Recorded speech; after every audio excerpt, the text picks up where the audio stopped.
Assalamualaikum warahmatullahi wabarakatuh.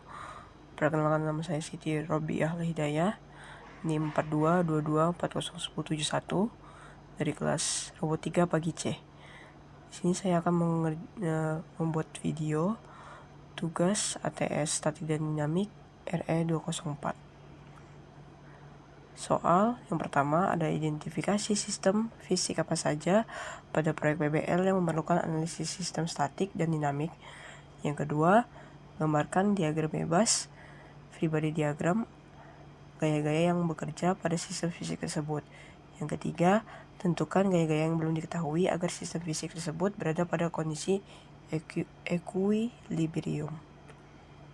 Soal yang pertama, identifikasi sistem fisik apa saja pada proyek PBL yang memerlukan analisis sistem statik dan dinamik.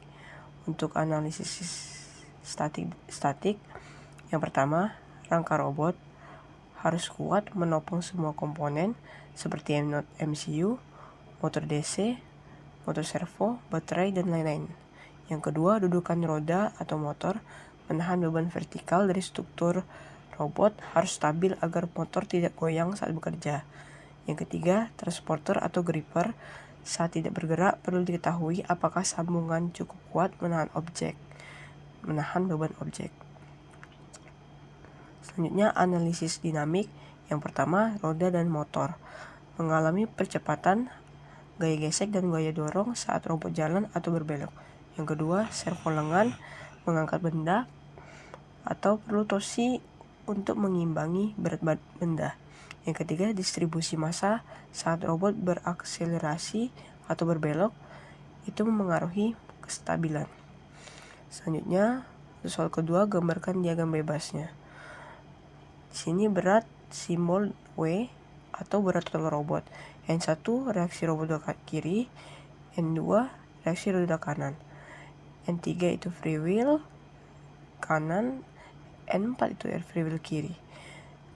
Gaya torsi itu di simbol T, gaya torsi dari motor DC. Gaya gesekan pada free wheel dengan simbol FY. Gaya gripper, gaya yang cengkeraman ke gripper saat bekerja dengan simbol FG. Selanjutnya, soal ketiga, tentukan gaya-gaya yang belum diketahui agar sistem fisik tersebut berada pada kondisi equilibrium. Sistem dikatakan equilibrium jika sigma F sama dengan 0 atau jumlah semua gaya sama dengan 0. Sigma T sama dengan 0 atau jumlah semua torsi sama dengan 0.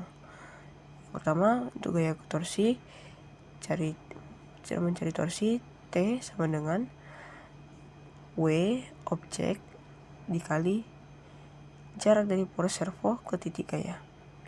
1,96 Newton kali 0,05 meter sama dengan 0,098 Newton meter.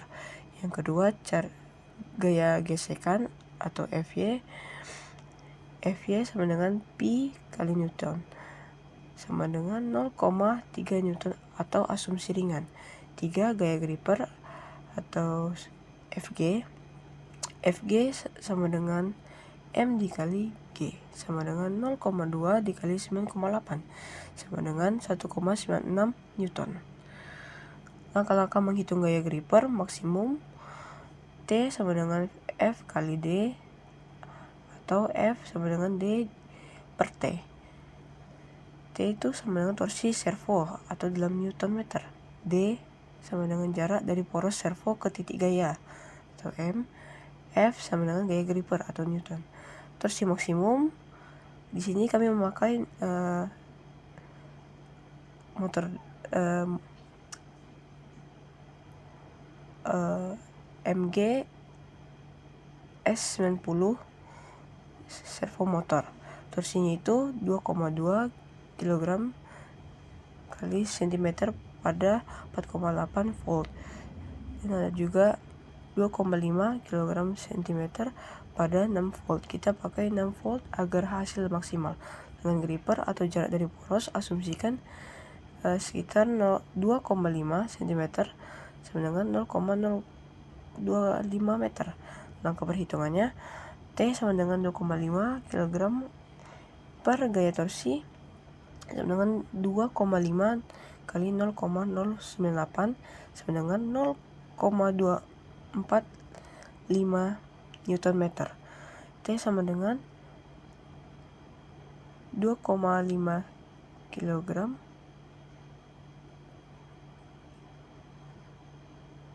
hitung gaya gripper maksimum FG sama dengan T per D sama dengan 0,245 kali per 0,245 sama dengan 9,8 Newton. Sekian, itu saja video dari saya. Wassalamualaikum warahmatullahi wabarakatuh.